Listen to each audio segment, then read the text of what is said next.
Bonjour et bienvenue cette fois très officiellement à toutes et à tous. Ravie de vous retrouver. Merci d'avoir rejoint cet espace où tout au long de cette semaine, on vous invite à sortir la tête du guidon au nom de ce vélo aux vertus si nombreuses, prendre un moment à la fois utile, nourrissant, précieux pour demain, pour ce premier atelier pro du tourisme à vélo en Pays de la Loire, en ce lundi 21 novembre. Nous sommes, et vous l'avez peut-être remarqué, en mode conférence, donc vos micros sont coupés, mais pour poser les questions, on vous invitera à utiliser le fil conducteur questions avec l'onglet qui est en bas à droite de votre écran pour pouvoir échanger. On aura différents moments pour le faire.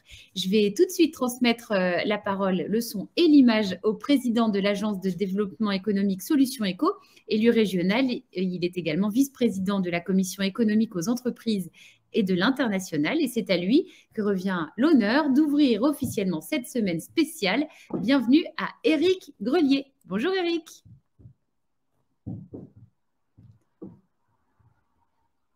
Alors, le temps qu'Éric nous rejoigne, il n'est pas loin, mais pas encore à l'écran, il arrive. Voilà, normalement, j'ai appuyé sur tous les boutons, normalement, donc tout devrait bien se passer. On y est presque. On attend Éric Grelier pour l'ouverture de la semaine, l'ouverture officielle de cette semaine d'atelier inédite qui va nous permettre de rappeler à quel point cette pratique du vélo est particulière et a une place spécifique ici, dans la région des Pays de la Loire. Quelques instants seulement. Vous êtes déjà 83 à être connectés et ça continue de grimper. Je vais en profiter peut-être pour vous annoncer le programme de notre journée, de ce premier atelier. Alors bien sûr, on va prendre le temps d'échanger. Une fois qu'Éric Grelier sera connecté, on pourra notamment échanger avec lui, revenir sur les ambitions de la région en matière de vélo. Et puis, vous aurez des focus, des illustrations concrètes proposées avec un petit temps, bien sûr, d'échange à la fin. Encore quelques instants de patience. Le temps qu'Éric nous rejoigne. Ça y est, le voilà. Éric, est-ce qu'on est ensemble?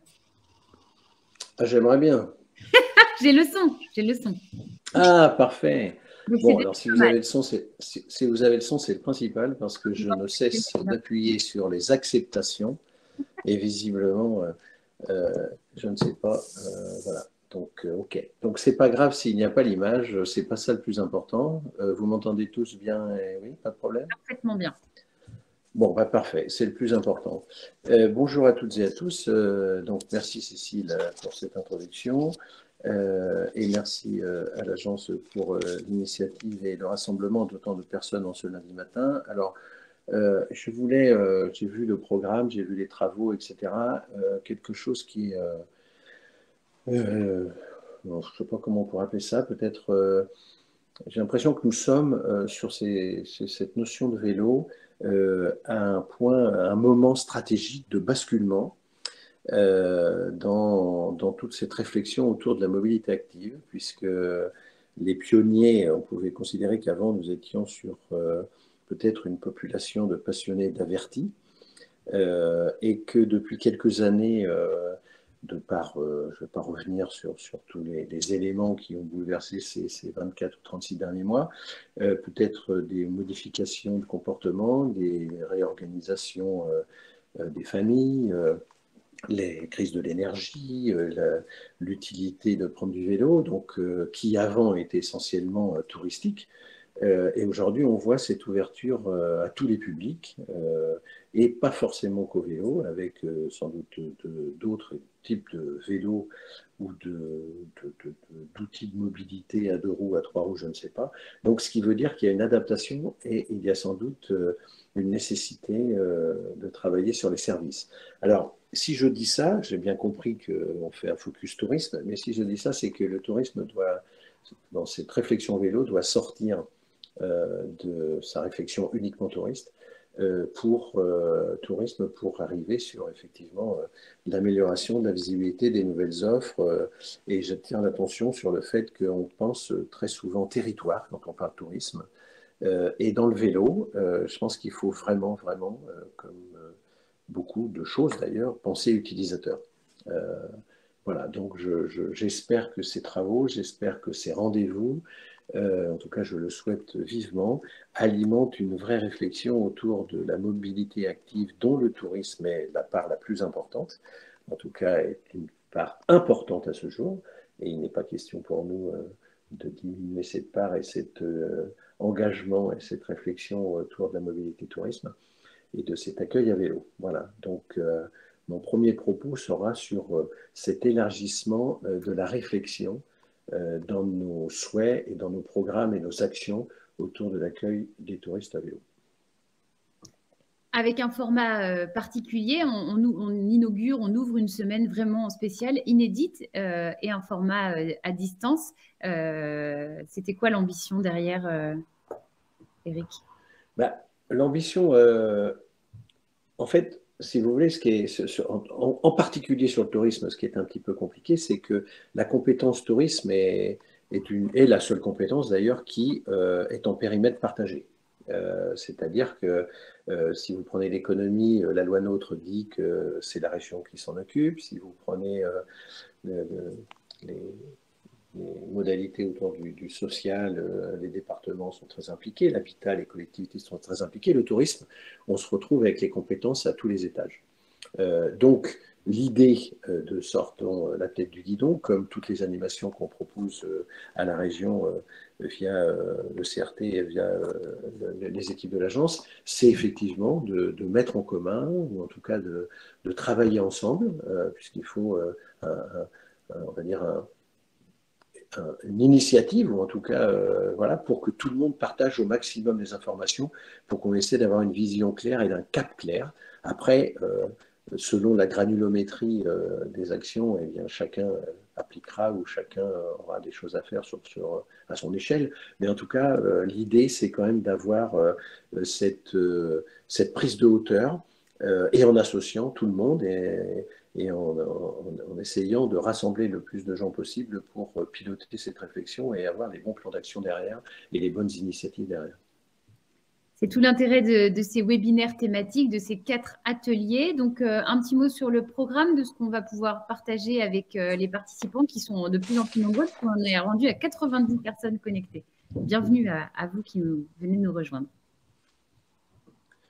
Sur le programme, donc, si j'ai bien compris, hein, il y aura l'historique de ces rencontres dans un premier temps dans le cadre de la Loire à vélo. Donc, vous savez qu'on a effectivement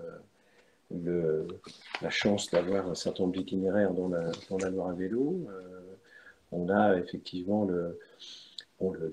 les 3400 km de pistes de véloroute. On a 4 itinéraires. On a la Vélodyssée, la Francette, la Vélobuissonnière. On a enfin, on est à ce jour, alors il ne faut pas se le cacher, avec le Centre Val de Loire, et là aussi je trouve qu'il y a quelque chose d'important à imaginer avec le Centre Val de Loire, puisque cet axe ligérien, même si on n'oublie pas l'ensemble des territoires un peu plus éloignés de la Loire, qui sont vraiment un pôle hyper important et en tout cas quelque chose de très fort à souligner pour notre région. Donc les objectifs de cette rencontre, c'est effectivement de proposer ce nouveau format, bon, déjà qui permet à beaucoup plus de personnes de participer sans trop de contraintes de déplacement et de contraintes d'emploi du temps. Donc je pense que ça peut être intéressant de gagner ce temps-là et on sait que plus on associe de gens compétents sur les domaines, sur le travail des ateliers, et plus ça nous permet déjà de construire quelque chose qui n'est pas descendant, mais quelque chose qui est montant, et d'améliorer cette réflexion pour que chacun puisse s'approprier les plans d'action qui peuvent être derrière. Donc, je pense que dans ce programme de la semaine, avec lundi, mardi, jeudi, vendredi, on pourra travailler sur des thèmes. Je pense que les thèmes ont été envoyés, tout le monde les connaît, entre Oui, oui, oui, les pendant informations sur le tourisme à vélo, les leviers pour commercialiser, l'atelier spécial service avec témoignage, exemple, voilà. Et le vendredi, le service vélo déployé dans les campings pour l'accueil de la clientèle cyclotourisme. Donc voilà, donc, je pense qu'en tout cas, c'est quelque chose, c'est très, très bien construit à ce jour. Je trouve que c'est vraiment les thématiques du moment. Donc j'espère que tous ces ateliers permettront à chacun de s'exprimer et puis on aura une belle synthèse derrière pour arriver avec une bonne feuille de route. Merci beaucoup, Eric. On va se retrouver un peu plus tard en espérant avoir retrouvé l'image. Ça, c'est le défi pour Eric d'ici quelques instants. Mais d'abord, quelques mots donc, sur le programme. On va parler données, on va échanger aussi quelques chiffres clés. On reviendra tout à l'heure en compagnie d'Éric Grelier sur les ambitions un peu plus précises de la région en matière de vélo. Et puis, je vous parlais de focus qui illustreront ces données, ces chiffres, des exemples très concrets. Mais tout de suite, je vous invite à jouer en tentant de répondre à la question qui va s'afficher sur votre écran. À votre avis, combien de Français pratiquent le vélo pendant leurs vacances? Est-ce qu'on est sur un chiffre de 12 millions, de 17 millions ou 22 millions? Combien de Français pratiquent le vélo pendant leurs vacances? Merci de votre participation. Donc, c'est simple, il vous suffit de cocher sur le chiffre qui vous semble être le plus pertinent et de cliquer sur « Soumettre le vote ». Mais je ne vais pas vous donner la réponse. Je ne vais pas vous donner la réponse puisque la personne que vous allez entendre dans quelques instants devrait vous la glisser en filigrane dans ses propos. L'idée, c'est d'être assez attentif puisque Noémie Rousset, chargée de mission itinéraire et tourisme à vélo au sein de Vélo et Territoire, devrait vous souffler la réponse à cette question. Dans quelques instants, bonjour et bienvenue Noémie. Bonjour, merci beaucoup pour l'invitation. Alors, quelques mots peut-être juste avant pour rappeler ce qu'est Vélo et Territoire, même si peut-être que pas mal de personnes connectées vous connaissent déjà. Oui, très bien. Je ne sais pas si on peut faire peut-être apparaître la présentation. Ça va apparaître. Voilà, merci. Et du coup, en préambule, effectivement, quelques mots sur le réseau Vélo et Territoire. Qui sommes-nous et que faisons-nous? Donc, Vélo et Territoire, c'est le coordonnateur du réseau national cyclable. Il s'agit d'un réseau de plus de 170 adhérents composé principalement de collectivités, donc régions, départements et intercommunalités. Mais on a également des partenaires stratégiques. Je peux notamment citer l'ADEME ou les Voies navigables de France. Et ce réseau, du coup, il est mobilisé dans une dynamique collégiale pour construire ensemble la France à vélo en 2030. Et notre objectif, il est affiché sur la slide, c'est de faire infuser la culture vélo par et au sein des collectivités et de créer les conditions favorables au développement des politiques cyclables dans tous les territoires. Vous avez un regard parfaitement adapté pour pouvoir nous donner les grandes tendances et je vais vous laisser la main avec les images. Merci beaucoup. Alors, du coup, peut-être la slide d'après, s'il te plaît, Stéphanie. Du coup, Vélo et Territoire suit l'avancement, en tout cas l'état d'avancement du schéma national des véloroutes qu'on actualise tous les 3 ans. Vous avez peut-être déjà vu cette carte en ligne ou même en physique. C'est une carte qui sera prochainement mise à jour et qui sera publiée début 2023. En fait, le schéma national des véloroutes, il compte actuellement 58 itinéraires nationaux, dont 10 Eurovélo, pour un linéaire total de 25 670 km inscrits précisément. Et actuellement, 76% de ce réseau national est déjà réalisé ou ouvert. Et pour tenir le cap de la France à vélo, il nous reste encore environ un peu plus de 6 000 km d'itinéraires à réaliser d'ici 2030. Et on a 18 itinéraires qui sont complètement ou presque totalement réalisés. Ça fait écho du coup notamment aux Eurovélo, le schéma Eurovélo qui est largement réalisé en France. Au total, Eurovélo, ça compte 17 itinéraires qui traversent 42 pays pour environ 91 500 km de réseau. Et c'est d'ailleurs un réseau qui fête ses 25 ans aujourd'hui.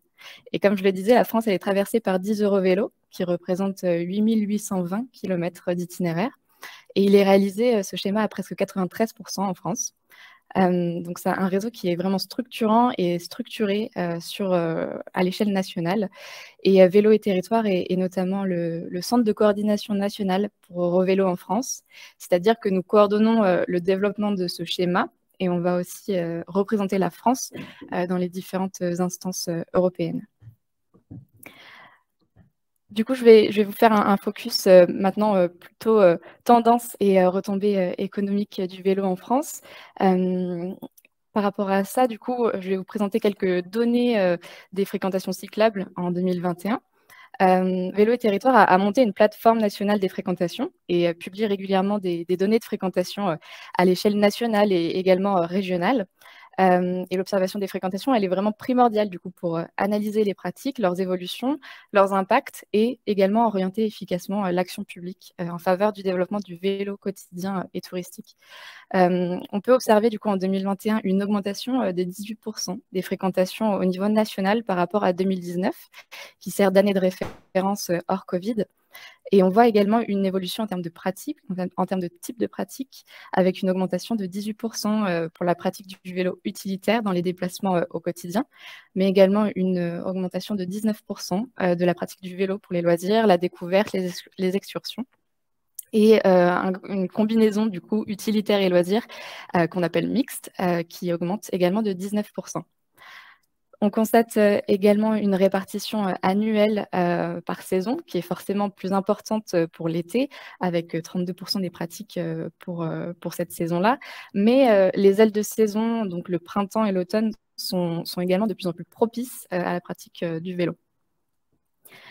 Maintenant, si on passe plutôt à l'aspect tourisme à vélo en France, on a quelques données importantes à retenir, notamment que la France est actuellement la deuxième destination mondiale pour le tourisme à vélo après l'Allemagne.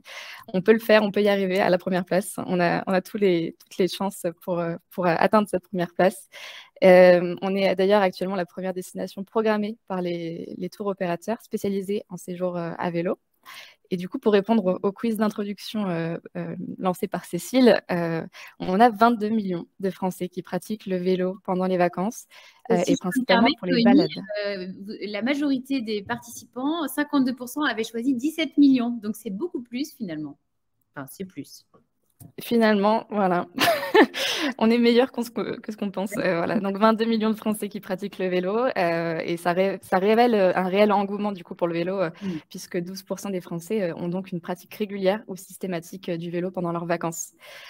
Quelques données accueil vélo que vous devez bien connaître. On a plus de 7000 prestataires accueil vélo, ce qui représente une augmentation de 11% par rapport à 2020, avec une majorité d'hébergeurs, donc à 66%, mais on a également 11% de sites touristiques, 10,5% d'offices de tourisme, 6,5% de loueurs et réparateurs et 6% de restaurants.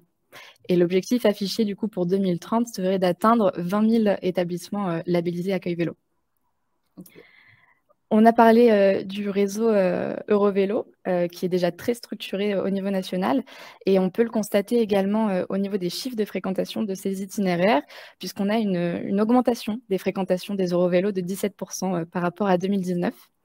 En parallèle, on observe également une augmentation de la fréquentation du site France Vélo Tourisme, notre plateforme nationale pour faire la promotion du tourisme à vélo en France, avec 16% de visites en plus par rapport à 2020, ce qui représente presque 4 millions de visites sur leur site, avec 89% du trafic sur ce site qui est français. Donc là encore, un réel engouement pour le tourisme à vélo, avec un besoin de s'informer et de comprendre et de mieux connaître l'offre nationale existante. Et toutes ces données-là, vous pouvez notamment les retrouver sur notre publication des chiffres clés du tourisme à vélo en 2021. Je vous propose peut-être un focus maintenant plus sur l'économie du vélo qui se développe rapidement et massivement. On l'a récemment vu avec la création d'une filière économique du vélo le 15 novembre dernier.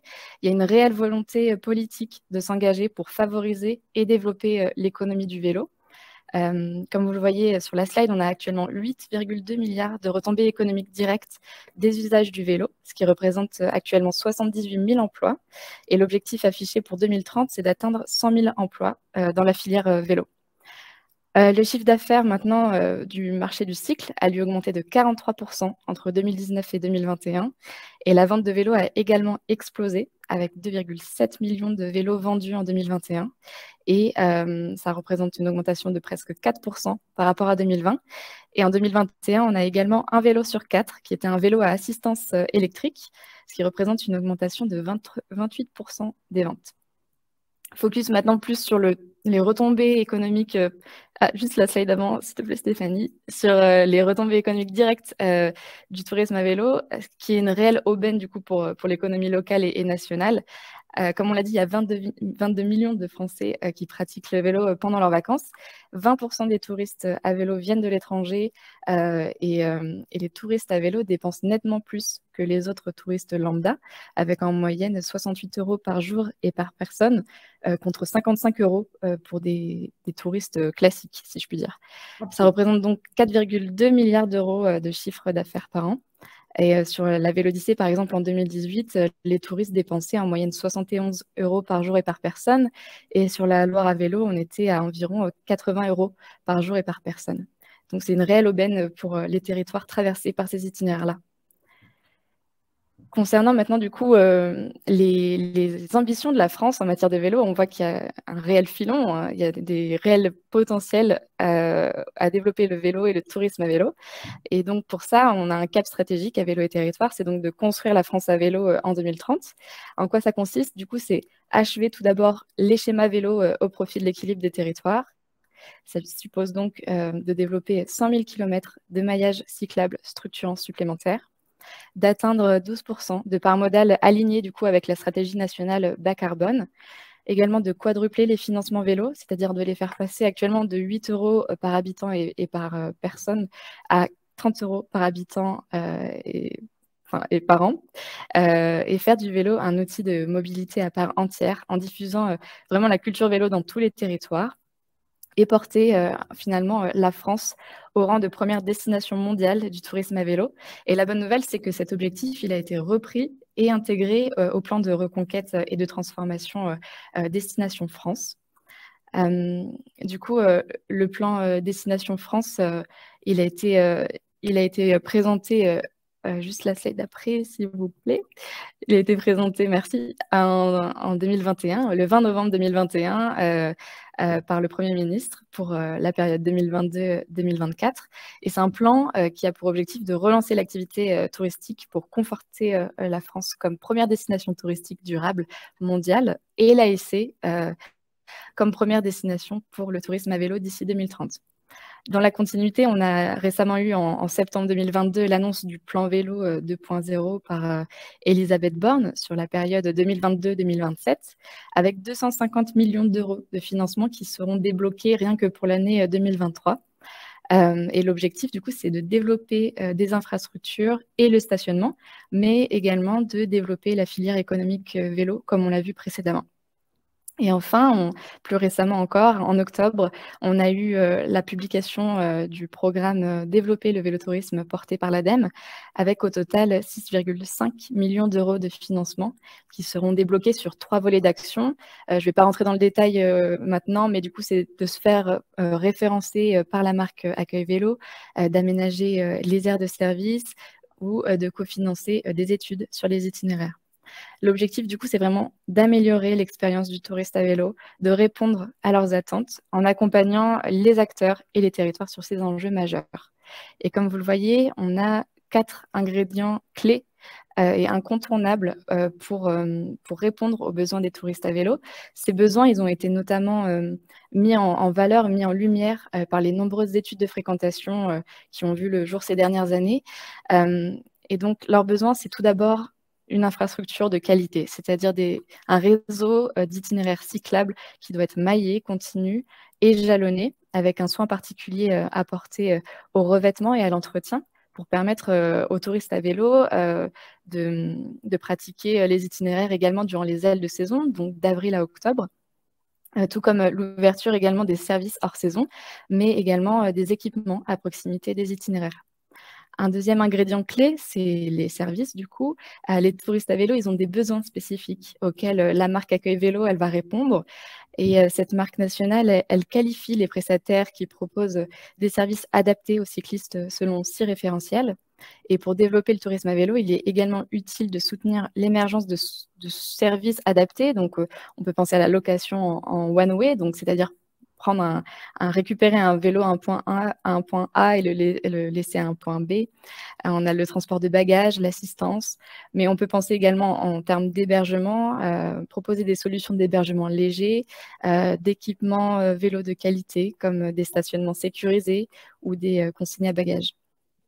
Un troisième ingrédient clé, c'est l'accessibilité, les transports. Donc, pouvoir accéder à son itinéraire avec son vélo et où pouvoir en repartir, c'est un enjeu essentiel pour les touristes à vélo. Pour cela, le train, c'est vraiment l'allié naturel du cycliste. On a 30% des itinérants à vélo qui viennent en train. Et donc, pour répondre à ces besoins, on a besoin de développer le rabattement vers les gares, développer les services en gare dédiés au vélo, avoir une information aux voyageurs en temps réel et de qualité, et enfin, surtout permettre du coup l'embarquement des vélos à bord des trains, mais on peut également penser à bord des cars. Un dernier ingrédient clé, c'est la promotion. C'est donc donner envie et faciliter la préparation de son séjour à vélo. C'est les deux objectifs principaux de la promotion du tourisme à vélo. Pour y parvenir, on a plusieurs outils qui peuvent être développés, des supports web via l'incontournable plateforme France Vélo Tourisme, mais on peut penser également à de multiples supports papier comme des cartes, des brochures, des topoguides qui sont très prisés par les touristes à vélo et a fortiori par les itinérants. Tous ces ingrédients, vous pouvez les retrouver dans un guide national qu'on a publié en 2021 à Vélo et Territoires. Donc, c'est un guide qui s'intitule « Développer le tourisme à vélo dans les territoires ». C'est une publication qui est très synthétique et pédagogique et qui souhaite vraiment accompagner chaque territoire. C'est pas que dédié aux grandes villes. On peut développer le tourisme à vélo même en territoires plus ruraux. Et l'objectif, c'est d'agir localement dans le développement du tourisme à vélo. C'est un guide qui est gratuit, en libre accès sur notre site, à la rubrique ressources, et il va vous présenter 6 pistes d'action avec des exemples nationaux. Et voilà, je vous invite vraiment à aller le découvrir si vous voulez vous pencher un peu plus sur les pistes d'action que vous pouvez lancer chez vous. Et merci beaucoup. Tous les liens évoqués par...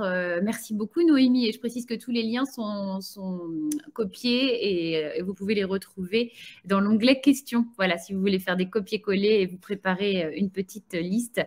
Merci Noémie. Il y a certainement des questions pour vous. Alors n'hésitez pas, on les attend. On va prendre un petit moment pour échanger. Donc vous cliquez sur l'onglet questions en bas à droite et c'est parti pour échanger avec Noémie. Moi, j'en ai quand même une. Vous avez dans les objectifs affichés, et c'était bien inscrit très clairement, on a vu que la France, qui est aujourd'hui la 2e destination mondiale du tourisme à vélo après l'Allemagne, a l'ambition d'atteindre la première marche du podium. On fait comment concrètement? C'est quoi les moyens de parvenir à ça? Oui, tout à fait. Bon, si ça peut nous consoler, on est 2e, mais l'Allemagne a tout de même 30 ans d'avance sur nous. Donc voilà, on peut se rassurer, c'est normal qu'ils soient les premiers pour l'instant. On peut rattraper le retard, il y a des pistes d'intervention et des pistes d'action à développer pour viser du coup la première marche du podium. Une des premières pistes, je pense, c'est déjà du coup d'aller chercher les nouveaux pratiquants du tourisme à vélo et de l'itinérance. Les dernières études, notamment sur la Loire à vélo et la Vélodyssée, nous montrent qu'on a 20 à 30% des itinérants qui sont des nouveaux pratiquants. Et c'est vraiment ces personnes-là qu'il faut aller chercher. Il faut qu'on leur montre que le tourisme à vélo est possible et faisable, et donc leur offrir la manière la plus simple et la plus sécurisée pour faire du tourisme à vélo. On peut penser du coup à la proximité aussi, puisqu'on a souvent des personnes qui viennent de 500 km autour de l'itinéraire ou de la destination. Donc, c'est aller chercher ces personnes dans le bassin proche de l'itinéraire ou de la destination. Et comme je le disais, on a l'accessibilité, donc l'intermodalité notamment. On a de grands efforts à faire au niveau de l'emport des vélos dans les bus, dans les trains, mais également sur les bateaux. On est un pays qui regorge de côtes et de voies fluviales et fluvestres, donc c'est aussi là qu'on peut agir. Et on a quelques tendances nationales aussi qui se développent beaucoup et sur lesquelles on peut agir pour aller chercher de nouvelles clientèles, notamment le tourisme à vélo sportif avec le gravel ou le VTT et le tourisme à vélo plus urbain. Donc, c'est des nouvelles tendances qui se développent et qu'il faudrait vraiment aussi structurer au niveau de l'offre nationale et dans leur promotion. Donc, c'est sur ces pistes d'action-là qu'on peut agir et on peut aller chercher de nouveaux publics et atteindre la première marche du tourisme à vélo. Alors, on a des questions et notamment quelles actions concrètes à venir concernant l'intermobilité avec le train? Ça a été un tout petit peu évoqué. Voilà, est-ce qu'il y a des pistes plus concrètes à développer de ce côté-là? Oui, tout à fait. C'est un vaste sujet, hein, l'intermodalité. On a des réflexions à l'échelle nationale et Vélo et Territoire travaillent du coup en lien avec SNCF, la SNCF Réseau et Gare et Connexion pour justement à la fois agir au niveau des gares pour que l'accessibilité des vélos dans les gares et les services dédiés soit de qualité pour permettre aux personnes de se déplacer facilement, de laisser leur vélo de manière sécurisée, leurs bagages, etc. Donc, il y a déjà des efforts là-dessus qui sont menés par les régions et la SNCF. Mais ensuite, c'est aussi en termes d'emport des vélos dans les trains. On a des systèmes de réservation qui sont mis en place, systèmes par exemple de bâchage des sièges pour donner la place à certains wagons, la place aux vélos dans certains wagons à la place des sièges des usagers classiques. Donc voilà, on a des expérimentations qui sont menées par les régions, par la SNCF, mais c'est un sujet assez complexe qui prend du temps et qui met du temps à se mettre en place. Mais on voit que voilà, le tourisme à vélo se développe tellement que voilà, il faut qu'on arrive à aller aussi vite que ce développement. Il faut maintenir le rythme et suivre tout ça.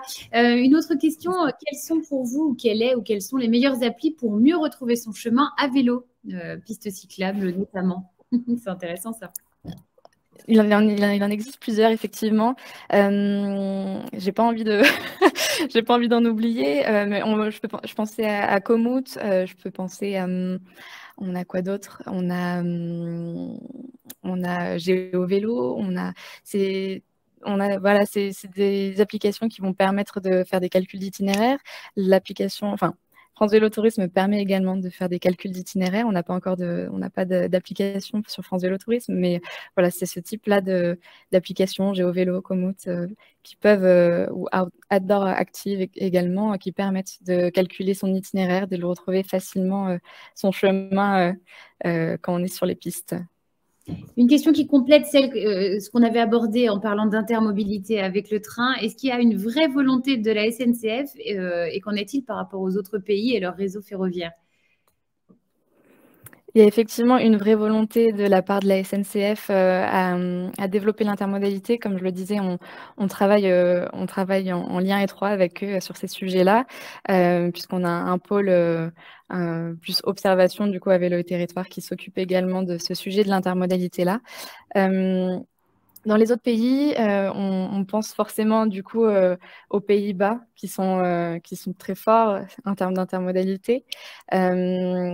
Et ça me fait penser que finalement, on a, outre le fait d'emporter les vélos, il y a aussi la piste d'action, comme aux Pays-Bas, d'avoir 2 vélos.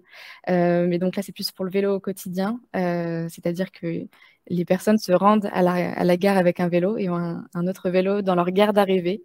Voilà, ça, c'est plus pour le vélo au quotidien, mais on a effectivement, quand on a des points de blocage, il faut également trouver d'autres solutions. Si l'emport du vélo n'est pas possible, il faut peut-être aussi penser en termes de services, donc avoir des loueurs, des services de one-way.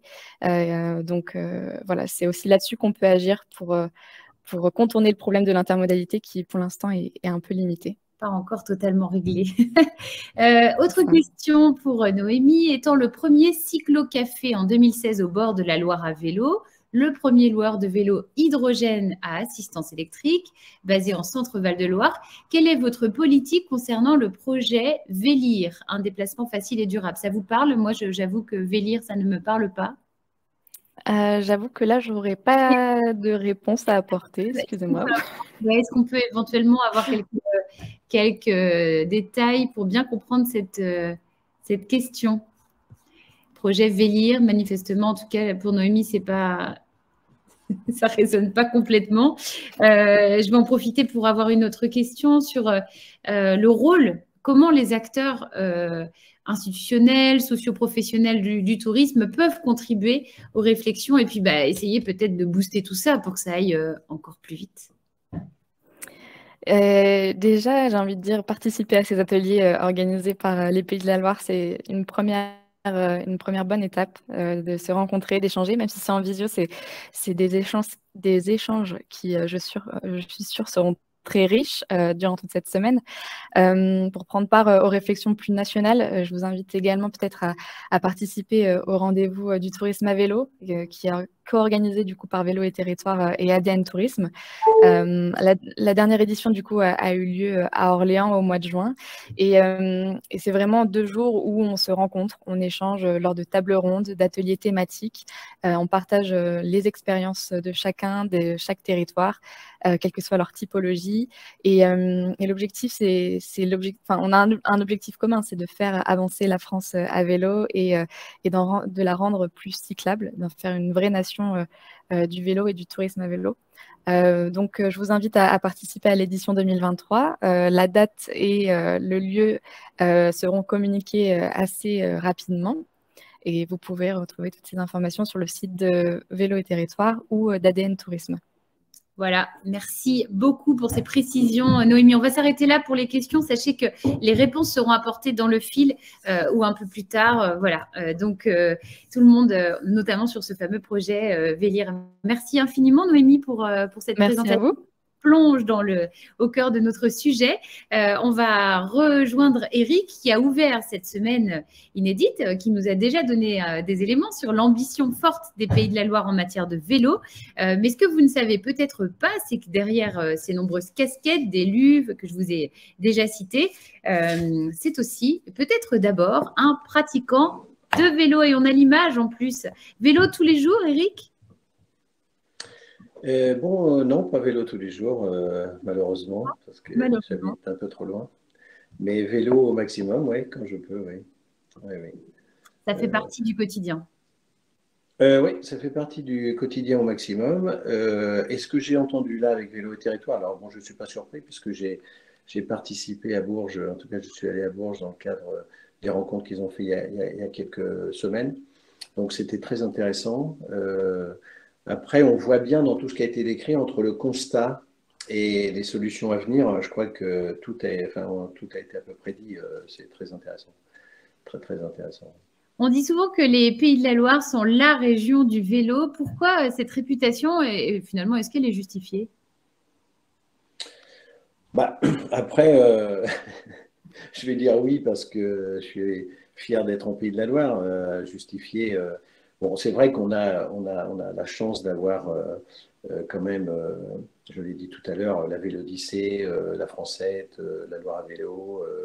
Bon, on a quand même des euros vélos qui sont là, donc c'est quand même, ça contribue à l'image. Donc, quand on voit le nombre de pratiquants, quand on voit le nombre d'itinéraires, de kilomètres de piste, 3400, etc. Donc, bon, il y a un engagement autour du vélo. Alors, qui peut être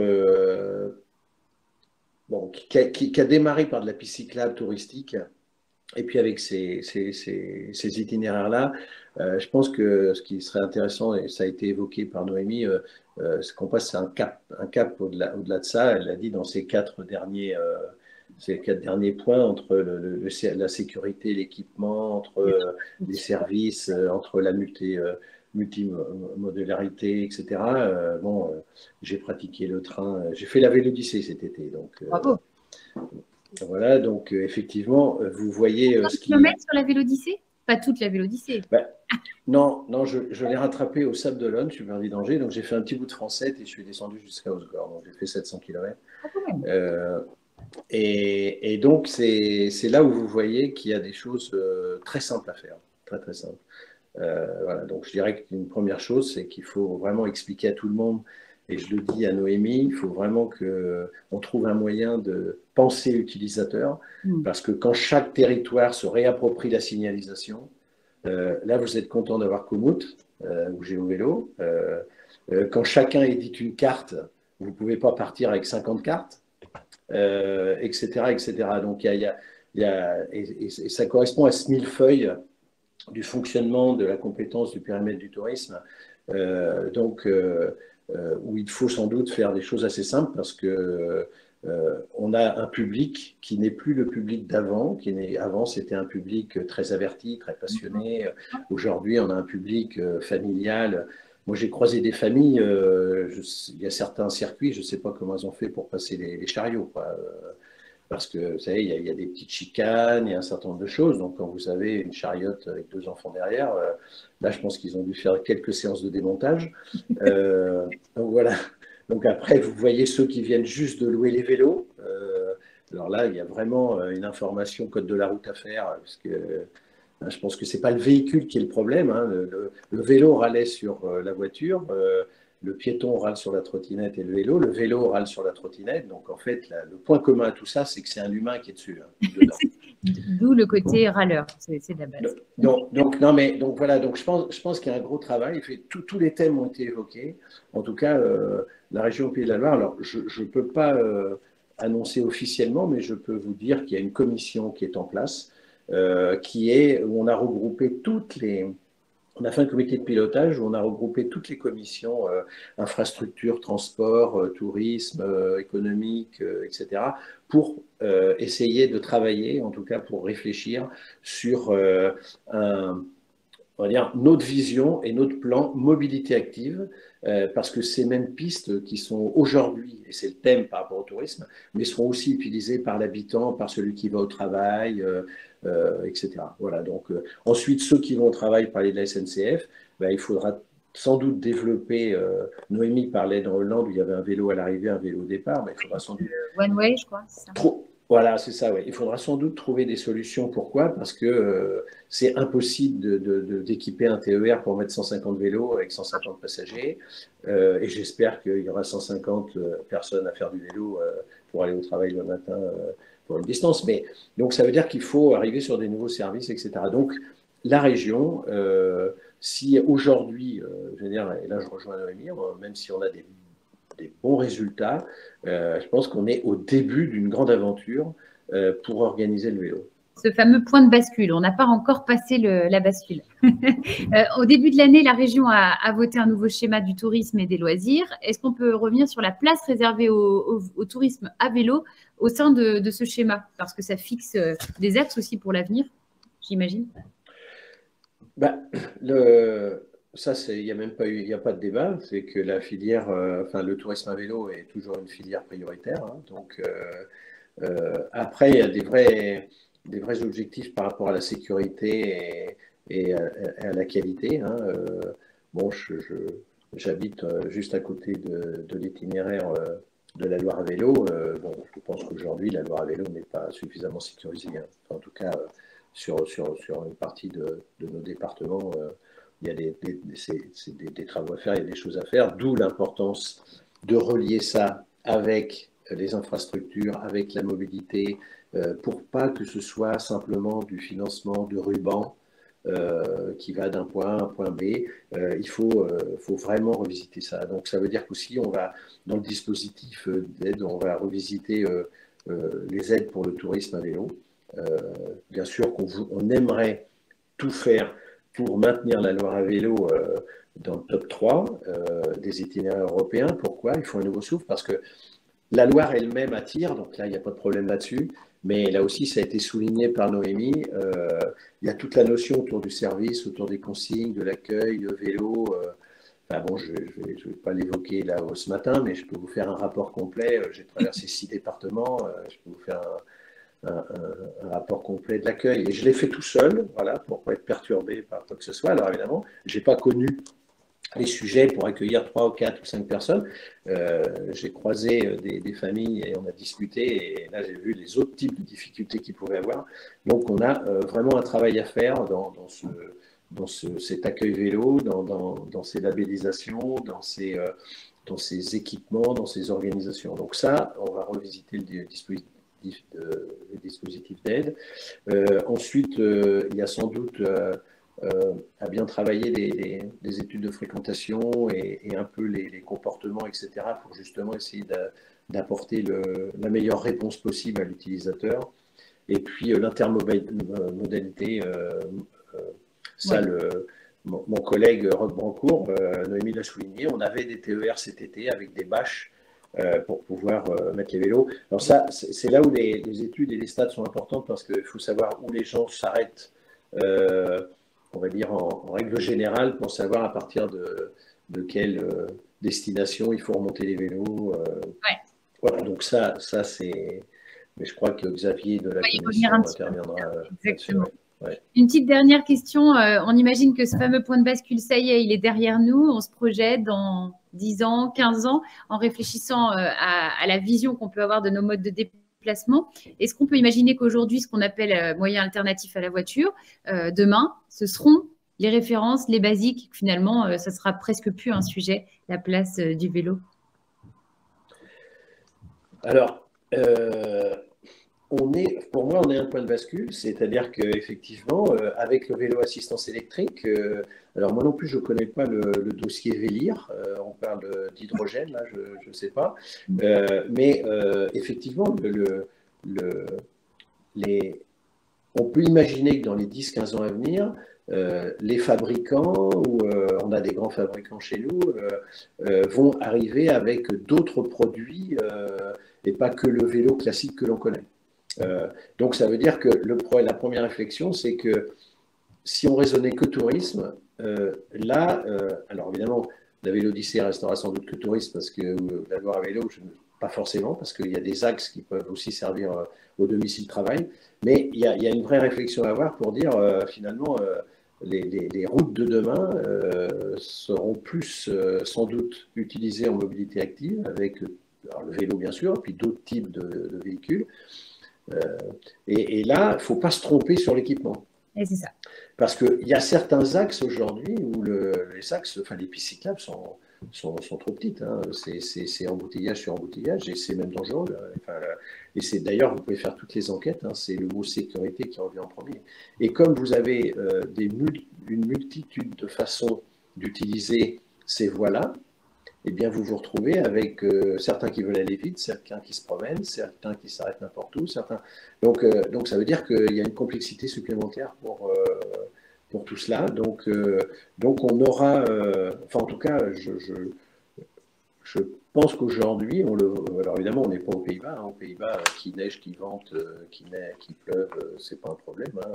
Vous pouvez y aller le matin à 7h30. Moi, j'ai pratiqué les Pays-Bas depuis 30 ans dans mon métier. Ça fait 30 ans que je vois tous les enfants partir à vélo à l'école le matin, hein, quel que soit le temps. Donc, ça, on ne le voit pas encore chez nous, mais vous voyez, c'est un axe aussi vis-à-vis pour aller au collège, pour aller au lycée.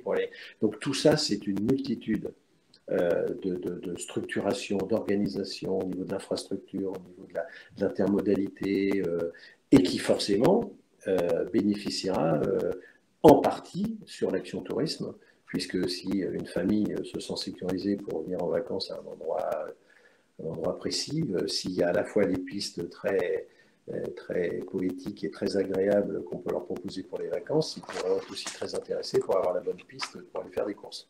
Évidemment. Merci. Merci pour ce regard hyper intéressant à la fois d'élu, mais aussi, avant tout, peut-être même d'utilisateur sur ces 700 km estivaux. Bravo. Merci Eric. Alors, ce qu'on vous propose à présent, c'est d'illustrer les propos d'Éric Grelier par des informations concrètes, des données précises pour essayer de parfaire la connaissance globale de ce grand sujet. On va prendre bien sûr le temps d'échanger, mais on le fera à l'issue de ces 3 focus. Et je vous propose de commencer par écouter Hélène Leroy. Elle est chargée de mission tourisme au Conseil régional des Pays de la Loire. Hélène qui va nous parler aménagement cyclable sur le territoire régional, mais pas seulement. Je crois qu'on va aussi parler d'aide financière. Bonjour Hélène. Bonjour à tous. Alors moi, je vais vous présenter le schéma régional des véloroutes. Donc, comme le disait Cécile, le chargé de mission au pôle tourisme de la région des Pays de la Loire. Je vais commencer par vous faire un rappel de ce qu'est le schéma régional des véloroutes. Il découle du schéma national que vous a présenté tout à l'heure Noémie. En 2001, l'État a incité les régions à développer leur propre schéma régional. Celui de la région a été adopté en 2009, donc il a déjà 13 ans et il évolue chaque année. Un comité régional en fait est organisé chaque année pour valider les évolutions de ce schéma. Donc vous avez sur la slide la cartographie de la dernière version avec les différents aménagements réalisés, non réalisés et ceux qui seront inscrits au prochain comité servi qui devrait être organisé au premier trimestre 2023. Donc la région en fait est chef de file de la réalisation du schéma régional des véloroutes en lien avec les collectivités territoriales, donc les départements, les EPCI, les communes, qui réalisent les travaux d'aménagement de ces itinéraires. Donc le schéma régional des véloroutes permet d'assurer une cohérence du schéma cyclable à l'échelle régionale et de répondre à des enjeux économiques, environnementaux et sociétaux des itinéraires cyclables. Et donc, dans le cadre du schéma régional du développement du tourisme et des loisirs dont on a parlé précédemment, il s'agit donc de développer les aménagements cyclables pour la pratique du tourisme à vélo en Pays de la Loire. Donc, depuis 2016, c'est 86 projets d'aménagement qui ont été accompagnés par la région, qui représentent un linéaire de 927 km, ce qui n'est pas rien. Et cela représente également une aide régionale de 12 millions d'euros pour 51 millions d'euros d'investissement des différentes collectivités. Donc, on l'avait également évoqué. Aujourd'hui, il y a 4300 km inscrits pour 3400 km réalisés. La région, elle, propose un soutien pour l'aménagement des itinéraires cyclables inscrits au schéma régional. Donc, un dispositif qui prévoit le soutien aux projets de création, de sécurisation, de modernisation et l'amélioration de l'accessibilité aux personnes à mobilité réduite de ces itinéraires, et puis l'aménagement des aires d'arrêt vélo. Donc là, je vais vous présenter différents projets qu'on a pu aider récemment, notamment la passerelle de Meaux-sur-Loire, dont la problématique était d'assurer à la continuité cyclable sécurisée et aussi moderne. Cette route est fortement fréquentée par jour, 4500 véhicules par jour. Donc c'était vraiment un point noir du tracé de la Loire à vélo.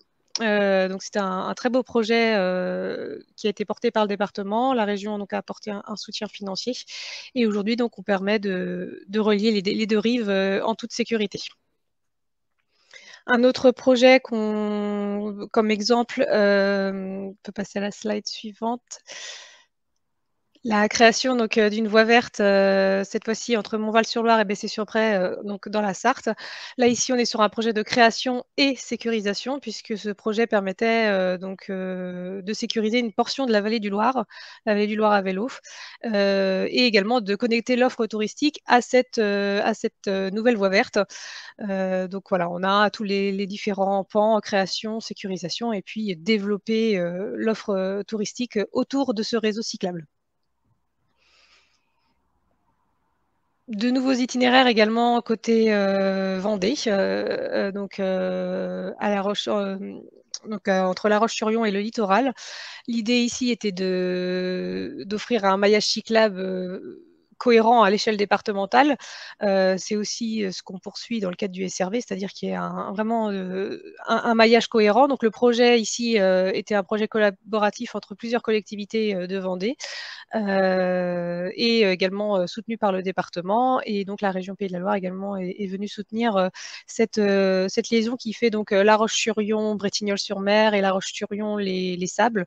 Donc un itinéraire qui est très récent, qui est presque finalisé, et qui permet vraiment d'apporter une plus-value à cette zone, on va dire, du département qui n'avait pas encore d'itinéraire cyclable permettant de relier le littoral. Et ensuite, donc, comme je l'indiquais précédemment, donc on vient en soutien au projet de création, de sécurisation, etc., mais aussi de l'aménagement des aires d'arrêt vélo avec le développement des services. Et donc là, c'est un projet qui a été inauguré fin juin, début juillet. Donc l'aménagement du point kilomètre zéro de la Loire à vélo, donc qui se situe à Saint-Brévin au niveau de la zone du Mindin.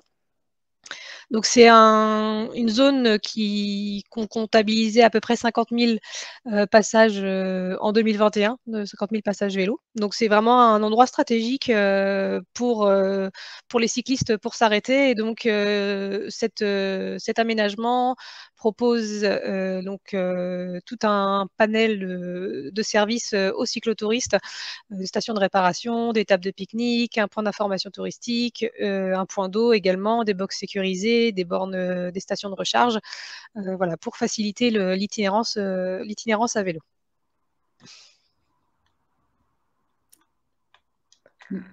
Merci beaucoup, Hélène. Et on passer à la suite, peut-être. Ouais. Un petit point d'actualité concernant les actions de la région. Comme on l'a pu l'évoquer précédemment, le nouveau schéma régional du tourisme et des loisirs a été adopté en mars dernier, avec le souhait de donner une nouvelle impulsion au tourisme à vélo. On peut passer à la slide suivante. Comme le disait Monsieur Grelier, de nouvelles priorités ont été définies pour le tourisme à vélo, avec notamment concernant l'aménagement cyclable, deux principaux objectifs, qui est de poursuivre et d'améliorer la sécurité des itinéraires. On a fait le constat que depuis 2016, seulement 5% des projets ont concerné des travaux de pure sécurisation. Donc c'est qu'il y a encore du travail à faire de ce côté-là. Et puis également poursuivre le développement des services. Comme a pu l'évoquer Noémie, la qualité de service est un ingrédient clé pour les touristes à vélo. Donc, un gros effort à faire encore de ce côté-là.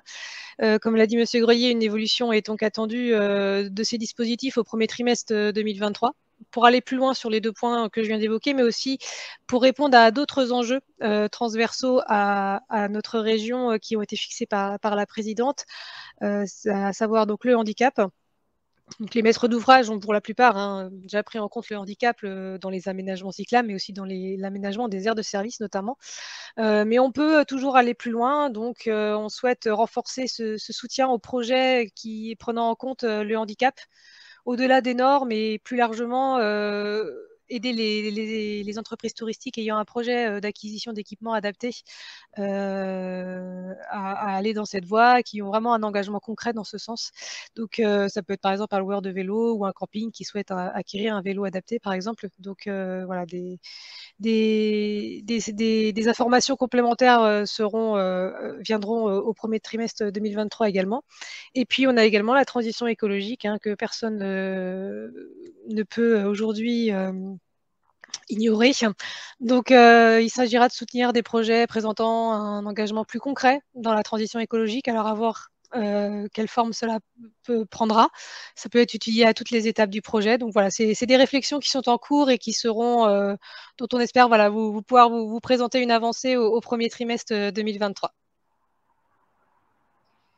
Et pour terminer, donc, on en a déjà un petit peu parlé précédemment, notamment Noémie, sur les aides complémentaires financières qui existent aujourd'hui, notamment le programme Développer le vélotourisme par l'ADEME, avec les 3 volets déjà évoqués précédemment, et puis le plan vélo également qui viendra alimenter différents fonds de l'État pour renforcer encore plus les aménagements cyclables sur le territoire national. Eh bien, merci beaucoup Hélène pour ces infos très précises qui font bien écho à ce qui a pu être évoqué, notamment par Éric Grelier. Alors, on a parlé depuis le début de cet atelier plusieurs fois d'intermodalité et donc l'emport de vélos dans les trains, c'est notamment un test qui a été réalisé cet été au sein de la direction transport et mobilité du Conseil régional. On va retrouver Xavier Duvalzac qui va tout nous dire sur cette expérimentation. Bonjour Xavier. Oui, bonjour. Bonjour à toutes et tous. Effectivement, il y a une expérimentation qui a été menée, mais je vais d'abord juste vous parler un petit peu du train de la Loire à vélo avant de faire un petit focus sur cette expérimentation sur d'autres destinations. Donc, le train de la Loire à vélo, c'est un outil qui est vraiment très intéressant, que beaucoup de régions nous envient. Ça permet d'emporter un grand nombre de vélos, puisque ça a été dit tout à l'heure. Effectivement, il faut développer, dans le cadre du cyclotourisme, ces capacités d'emport de vélos dans les trains. Ça, c'est vraiment sur le volet cyclotourisme, parce que pour le vélo du quotidien, effectivement, c'est un petit peu différent. On peut avoir des conflits d'usage qui sont importants sur certains axes aux heures de pointe, et donc on est plutôt sur un développement de solutions alternatives à l'emport des vélos dans les trains. Mais pour ce qui est du cyclotourisme, effectivement, ça a été rappelé par Vélo et Territoire tout à l'heure, l'intermodalité est un levier extrêmement important. Donc le train de la Loire à vélo, il existe depuis plusieurs années. Il permet d'emporter jusqu'à 83 vélos sur un train lorsqu'il est composé de voitures. Il dispose de différents emplacements, certains qui sont accessibles en libre service et d'autres qui disposent d'un accompagnement avec un personnel de SNCF TER qui aide à l'embarquement des vélos. Donc, il y a un certain nombre de règles à respecter, hein, notamment le fait que les bagages doivent être, les sacoches doivent être enlevées des vélos, que les carrioles doivent être pliées, mais ce service permet d'emporter, par exemple, des tandems, ce qui n'est pas le cas habituellement dans les trains classiques.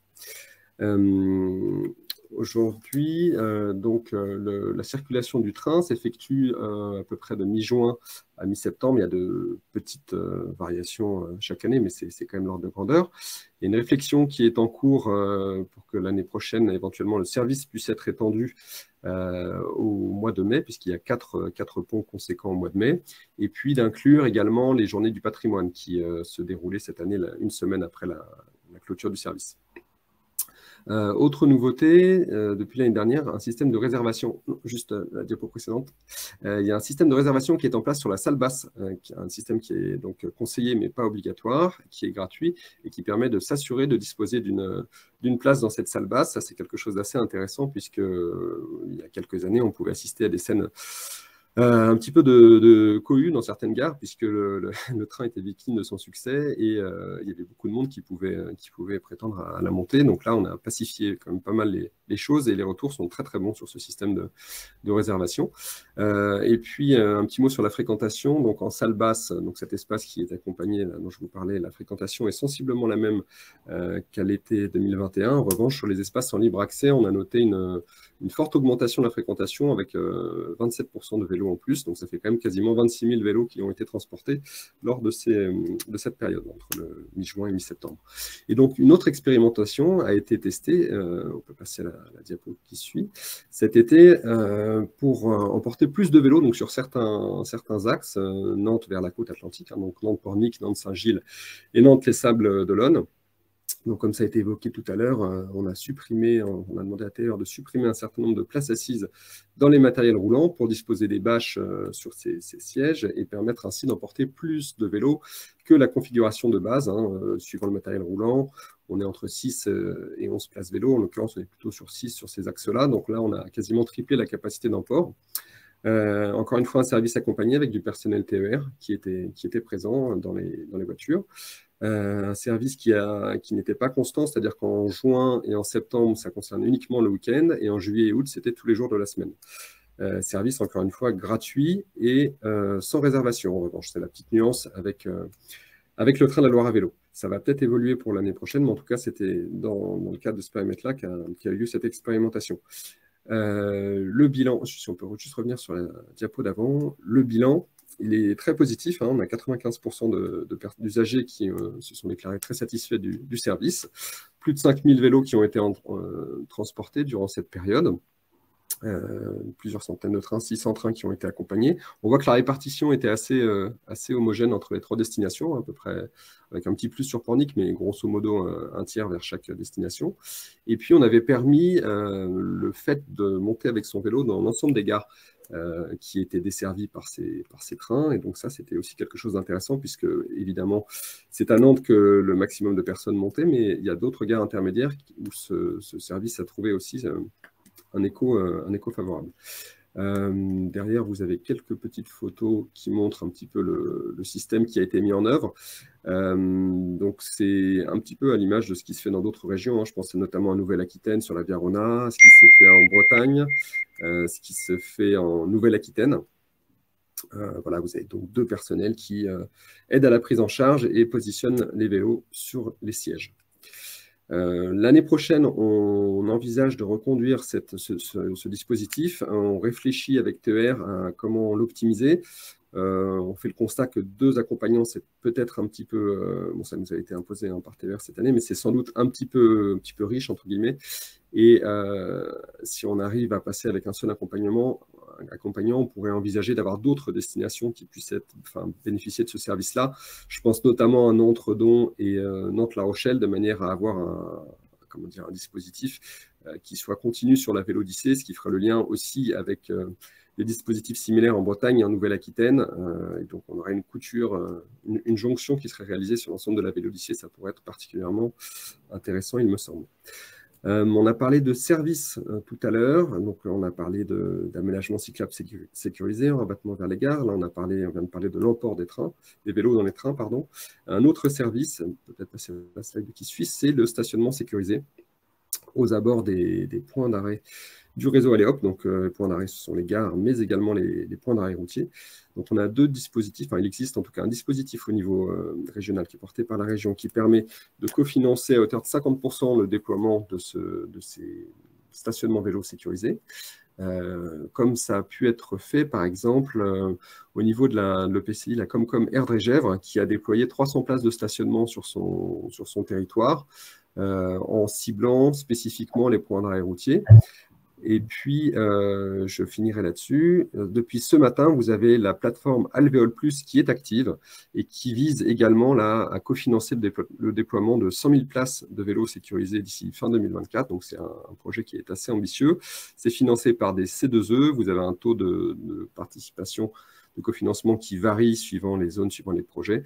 Mais là aussi, on a un levier financier qui est conséquent pour faire en sorte que le stationnement vélo sécurisé se déploie massivement sur l'ensemble du territoire national. Voilà, et je finirai là-dessus. Merci beaucoup Xavier. Il y aura peut-être des questions, hein, tout comme pour l'intervention d'Hélène précédemment. N'hésitez pas. Et puis certaines réponses sont d'ailleurs apportées directement. On a le temps de faire un petit quiz de nouveau, si vous êtes d'accord. Je crois même que la réponse a déjà été donnée au cours de cet atelier, si vous avez bien suivi. À votre avis, combien y a-t-il de structures accueil vélo dans la région des Pays de la Loire en 2022? Est-ce qu'on est sur 500, 600 ou 700? À vous de jouer et de choisir quelle est, à votre avis, la bonne réponse. 500, 600 ou 700 structures référencées accueil vélo en 2022 en Pays de la Loire. Tintin, c'est l'heure de découvrir vos réponses. Ça monte, ça monte. On a une grande majorité de personnes très attentives et qui ont raison en ayant choisi 700, bien sûr, 700 structures accueil vélo ici en Pays de la Loire au cours de l'année 2022. Merci beaucoup. Eh bien, le dernier focus va vous permettre de repartir avec des chiffres, des éléments repères pour la région et puis un petit tour d'horizon de l'actualité des comités d'itinéraire. C'est la mission de Stéphanie Chabot avec qui nous allons aller vers la fin de cet atelier, chargée de développement tourisme et référente tourisme à vélo chez Solutions Éco. Bonjour Stéphanie. Bonjour Cécile, bonjour tout le monde. Donc, je vais commencer cette présentation par quelques chiffres de fréquentation sur nos itinéraires cyclables. On parle bien de chiffres de fréquentation à l'échelle régionale sur la Vélo Française, la Vélodyssée et la Loire à vélo. Ce sont les trois itinéraires qu'on observe aujourd'hui. Pour l'instant, sur nos autres itinéraires, on n'a pas encore suffisamment de compteurs pour pouvoir faire une observation. Donc, on voit que par rapport à notre année de référence 2019, qui est l'année avant Covid, on reste sur une belle progression sur ces trois itinéraires au niveau régional. Si vous regardez sur la carte à gauche, vous avez donc des vignettes avec la moyenne du nombre de passages vélo par jour. Sur le haut de la vignette, vous avez le nombre de passages en juillet-août, le nombre de passages moyens vélo par jour en juillet-août. Et sur la ligne du bas, c'est le nombre de passages moyens vélo sur l'année. Donc là, en l'occurrence, entre janvier et septembre. Donc on voit bien, et on n'est pas étonné, on a une très très forte saisonnalité sur l'été. C'est ce que montre également le trafic, le petit graphique en bas qui a été réalisé par Vélo et Territoire, où on a 48% de volume de passage vélo sur l'été. Et sur le mois de printemps, on est à 28% de volume de passage vélo. Et sur le printemps et l'automne, ce sont des objectifs qu'on se donne de développer la fréquentation touristique vélo sur ces ailes de saison.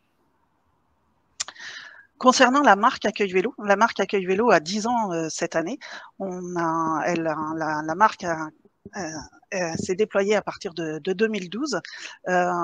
Pour la petite histoire, au niveau régional, donc entre les Pays de la Loire et la région Centre-Val de Loire, avant cette marque existait le référentiel de la marque La Loire à vélo. Et en 2012, on avait environ 200 acteurs qui étaient adhérents à ce référentiel de la marque La Loire à vélo. Ces 200 adhérents étaient répartis entre le 44 et le 49 sur la Loire à vélo. En 10 ans, donc on est passé de 200 structures intégrées dans cette marque référentielle Loire à vélo à 700 structures dans la marque Accueil Vélo. Il faut savoir que la marque Accueil Vélo a repris quasiment l'essentiel du référentiel de la marque La Loire à vélo. Et surtout, ce qu'on peut noter sur la carte, c'est qu'aujourd'hui, ça s'est déployé sur l'ensemble de nos grands itinéraires qui sont mis en tourisme. Et c'est un déploiement qui continue. J'en profite pour saluer le travail des référents Accueil Vélo des différents départements qui sont vraiment la cheville ouvrière pour le développement de cette marque Accueil Vélo sur notre territoire. On l'a évoqué précédemment, notamment Noémie, le tourisme à vélo, c'est aussi un impact de retombées économiques sur nos territoires. Depuis 3 ans, mes collègues de l'Observatoire régional du tourisme intègrent le réseau Accueil Vélo dans les différentes analyses qu'ils réalisent. Ce qu'on a pu relever sur cette année, c'est que sur le baromètre de conjoncture d'avril, on a 52% des accueils vélos qui ont déclaré avoir une fréquentation supérieure de la clientèle française contre 43% des non-accueils vélos par rapport à 2021. Sur le baromètre du mois d'août, c'est 62% des professionnels accueil vélo qui avaient déclaré avoir une fréquentation étrangère supérieure à l'été 2021 contre 41% des non-accueils vélo. Et sur le baromètre d'octobre, ils étaient 33% des accueils vélo à mentionner qu'ils étaient très satisfaits de leur chiffre d'affaires en 2022 contre 18% des non-accueils vélo. Donc on voit bien, voilà, on a des chiffres suffisamment intéressants pour avoir des résultats très représentatifs. Aujourd'hui, il y a un véritable impact pour les structures qui accueillent les cyclistes à vélo. Donc, on remercie les professionnels d'ailleurs du réseau Accueil Vélo qui contribuent de manière assidue et continuelle et qui nous permettent justement par leur contribution d'avoir des résultats suffisamment représentatifs pour pouvoir tirer des statistiques. Alors, un petit tour d'horizon des comités d'itinéraire. Donc, il y a 5 comités d'itinéraire qui sont accompagnés par la région. Donc, on va faire un tour d'actualité de ces comités d'itinéraire. Et je remercie les différents pilotes de ces itinéraires qui m'ont fait remonter ces actualités. Donc, la Vélodyssée, qui est un comité d'itinéraire de 13 partenaires et qui est piloté par les Charentes Tourisme. Une action majeure à venir sur 2023, donc une nouvelle étude de fréquentation à l'échelle de l'itinéraire. Il faut savoir que sur la Vélodyssée, il y avait déjà eu une étude de fréquentation et de retombées économiques qui avait été réalisée en 2018. Donc, je prends un petit temps par rapport à ces études de fréquentation parce qu'on va en reparler sur d'autres itinéraires à venir. Ces études de fréquentation sont importantes parce qu'elles nous permettent d'observer à la fois des indicateurs qualitatifs sur le nombre de touristes à vélo qui parcourent nos itinéraires, des indicateurs qualitatifs sur le profil de ces clientèles et le niveau de satisfaction par rapport aux équipements et aux services, et aussi de pouvoir comparer les études réalisées cette année par rapport aux études antérieures. Donc, c'est une enquête, la méthodologie utilisée est une méthodologie nationale qui est prouvée depuis plusieurs années sur différentes destinations et itinéraires, qui est suivie de près par Vélo et Territoire et qui est régulièrement mise à jour. C'est ce qui nous permet de pouvoir faire des comparaisons.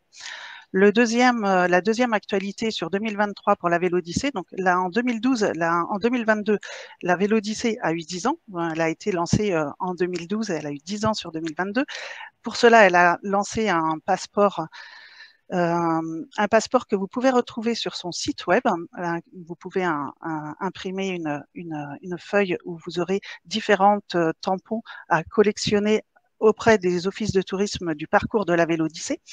Donc, en 2023, la Vélodyssée lance l'acte 2 de ce passeport et souhaite aller plus loin dans la valorisation des offres bas carbone réservées aux itinérants, renforcer le sentiment d'appartenance des itinérants à une véritable communauté ou récompenser les itinérants les plus impliqués. Donc, plusieurs sujets de réflexion sur lesquels on avance avec l'équipe de la Vélodyssée. Sur la Vélo Française, deux événements majeurs. Donc la Vélo Française qui est pilotée par Anjou Tourisme. Deux événements majeurs, donc un diagnostic du positionnement marketing qui a été réalisé au niveau en 2022 et qui donne lieu à un nouveau plan de communication en 2023 pour plus de notoriété sur cet itinéraire. Et la Vélo Française va lancer également sa première étude de fréquentation à l'échelle de l'itinéraire, donc avec une étude qui sera réalisée sur 2023, comme pour la Vélodyssée, et des résultats attendus sur le premier semestre 2024. La Vallée du Loir à vélo, donc, qui est donc, un collectif également en comité d'itinéraire, 15 partenaires, qui arrive à la fin de sa première convention pilotée par le pays de la Vallée du Loir. Donc, on démarre une nouvelle convention à partir de 2023 jusqu'à 2025, probablement avec des nouveaux partenaires qui vont venir rejoindre ce collectif et probablement un nouveau pilote pour ce collectif également. Donc, c'est intéressant que les pilotes puissent tourner aussi sur les comités d'itinéraire. Tout ça sera validé par un comité de pilotage là d'ici la fin de l'année. La Vallée du Loir à vélo a également réalisé son premier guide du routard qui est sorti en juin 2022. Donc, c'est une très bonne nouvelle pour les Pays de la Loire. C'est le 4e guide du vélo routard qui est maintenant présent dans la collection routard sur les itinéraires cyclables. On a le guide routard de la Vélodyssée, de la Vélo Française de la Loire à vélo et maintenant le guide de la Vallée du Loir à vélo. Et l'équipe travaille également sur le guide Chamina pour une sortie au printemps 2023. La Vélo Buissonnière s'est également organisée en comité d'itinéraire, donc piloté par Sarthe Tourisme avec un programme ambitieux de 2022 à 2024, accroître la renommée de la Vélo Buissonnière, renforcer la qualité des infrastructures, des équipements et des services, favoriser l'appropriation de l'itinéraire par les acteurs touristiques et les territoires et travailler sur l'observation de la fréquentation. Alors pour les acteurs de la Vélo Buissonnière, sachez qu'il existe un kit de communication. On vous mettra le lien dans le fil conducteur. Quelques images de la Vélo Buissonnière, donc, qui est le dernier itinéraire mis en tourisme, enfin en comité d'itinéraire au niveau des Pays de la Loire. Et je terminerai avec l'itinéraire de la Loire à vélo. Donc, la nouveauté sur la Loire à vélo, donc la Loire à vélo, comité de pilotage entre la région Centre-Val de Loire et la région Pays de la Loire. La grande nouveauté, on vient de sortir un carnet de route, le passeport de la Loire à vélo. Donc, c'est un carnet personnalisable. On a vraiment voulu que ça soit un objet souvenir pour les touristes pour qu'ils puissent raconter leur parcours et revenir avec ce petit carnet au fur et à mesure de leur séjour sur la Loire à vélo. On a fait créer 24 images identifiantes sur les 24 territoires traversés sur l'ensemble du parcours. C'est un travail qui a été mené en coopération avec les offices de tourisme du parcours et c'est un graphiste de l'Anjou qui a réalisé ces 24 images identifiantes. Donc les touristes pourront acquérir ce passeport dans les offices de tourisme à 9,95 € et collectionner leurs différents tampons au travers des offices de tourisme du parcours. Et la Loire à vélo a réalisé, donc avait déjà réalisé des études de fréquentation et de retombées économiques en 2010 et 2015. On a fait une interruption suite aux années Covid. Et puis là, en 2022, donc nouvelle étude de fréquentation. Les résultats seront connus courant deuxième trimestre 2023. Je termine rapidement avec quelques informations sur la boîte à outils de Solutions Éco, Solutions Pro Tourisme Pays de la Loire. La région Pays de la Loire lance un nouveau dispositif Résolution Tourisme, Sport et Loisirs. Donc, c'est un dispositif qui s'adresse aux entreprises régionales qui ont une problématique de développement. Ce peut être une problématique de marketing organisationnel, d'usage. Et l'idée, c'est d'aller chercher des solutionneurs au niveau national pour trouver la meilleure solution innovante pour répondre à cette problématique. Donc, si vous avez une problématique, le formulaire est très simple à remplir. Vous avez jusqu'au 19 décembre pour déposer votre problématique en ligne. On vous communique le lien dans le fil conducteur.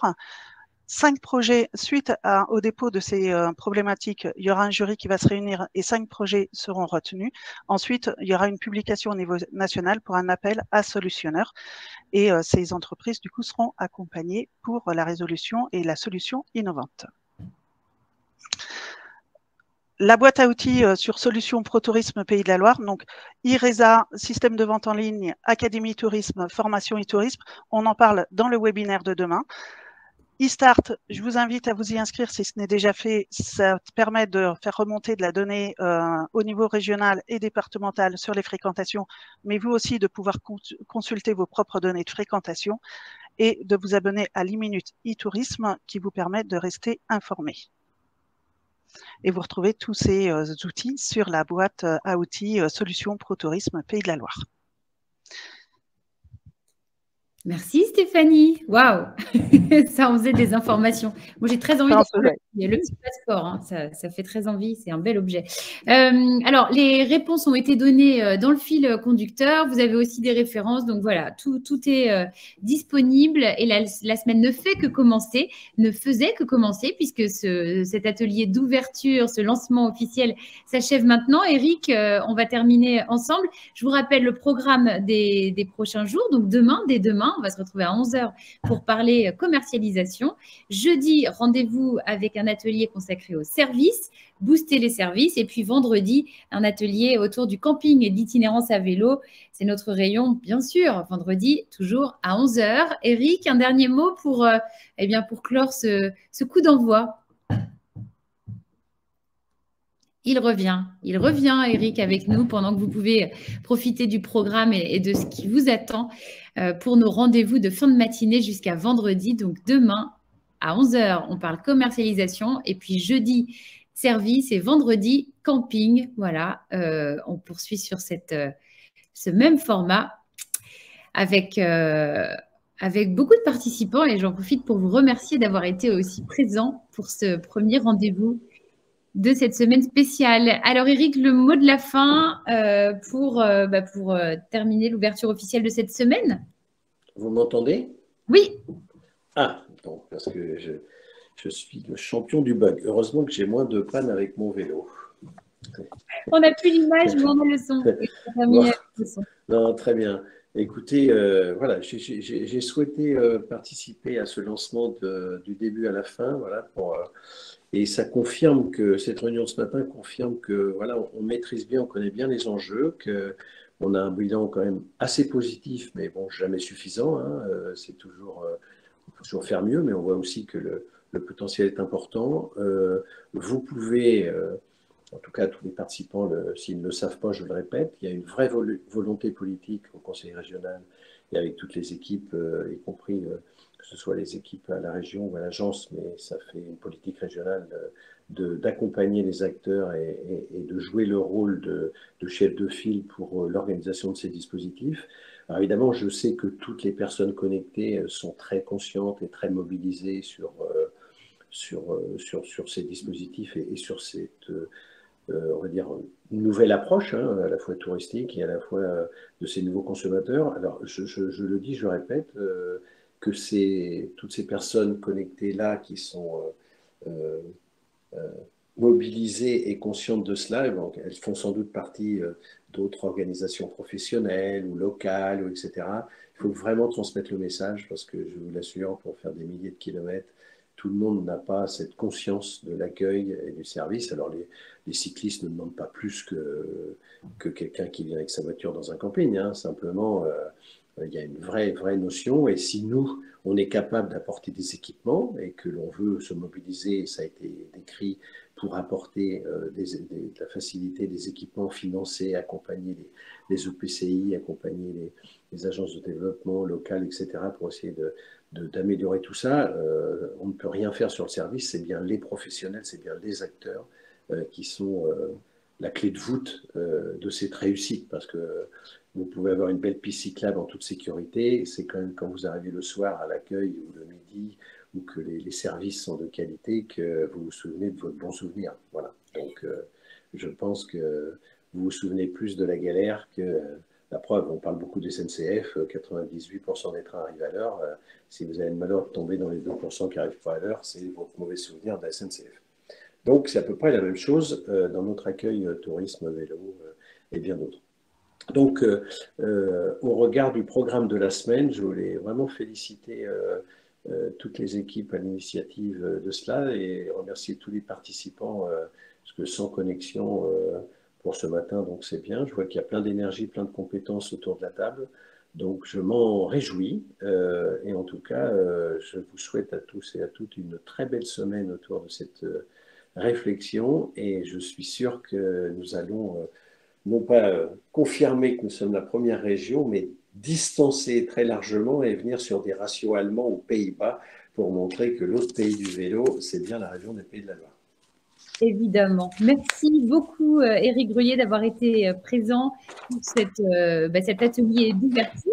On se retrouve demain. J'en profite aussi pour vous indiquer que le webinaire et l'ensemble des webinaires de la semaine seront disponibles en replay dès la semaine prochaine. Si vous voulez prendre le temps de réécouter ou de partager tout ce qu'on a pu se dire. Merci et rendez-vous demain à 11 h pour parler commercialisation. Belle journée à toutes et à tous.